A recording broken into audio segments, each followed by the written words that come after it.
Hello नमस्कार हमारे सभी प्यारे दोस्तों आज की इस भूतिया कहानी का नाम है पुष्पा 2। अगर आप लोगों को ये भूतिया कहानी पसंद आए तो प्लीज़ वीडियो को लाइक कर देना एंड चैनल को सब्सक्राइब कर लेना। चलिए दोस्तों चलते हैं कहानी की तरफ।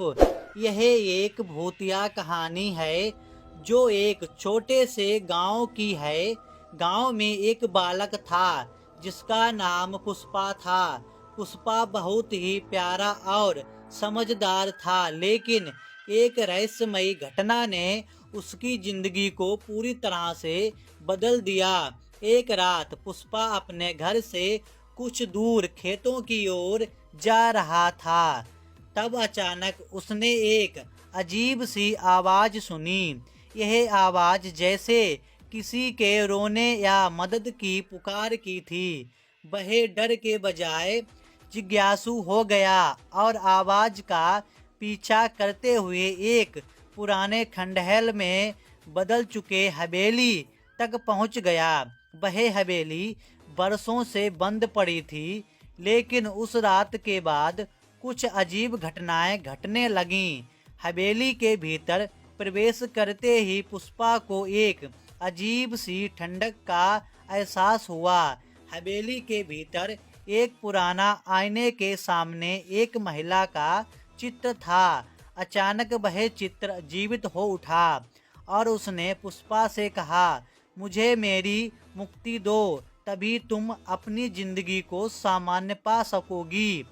पुष्पा डर के बजाय उस महिला की बातों को समझने की कोशिश करने लगा। उस महिला ने उसे बताया कि वह कई साल पहले इस हवेली की मालिक थी और एक घिनौनी साजिश के कारण मारी गई थी। वह आत्मा अब इस हवेली में बंद थी और उसकी आत्मा की शांति के लिए उसे मुक्ति चाहिए थी। पुष्पा ने उसकी मदद करने का फैसला किया। उसने कई रातों तक हवेली में रहकर उस आत्मा के बारे में और भी जानकारी हासिल की और अंत में एक पुराने पुस्तक से वह जादू का तरीका ढूंढ निकाला जिसके द्वारा वह महिला की आत्मा को शांति मिल सकती थी।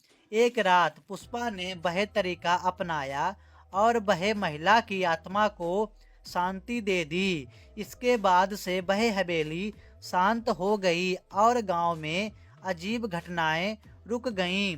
पुष्पा की बहादुरी ने न सिर्फ एक आत्मा को मुक्ति दिलाई, बल्कि गांव में सबको ये समझा दिया कि सच्चाई और साहस से किसी भी बुराई का सामना किया जा सकता है।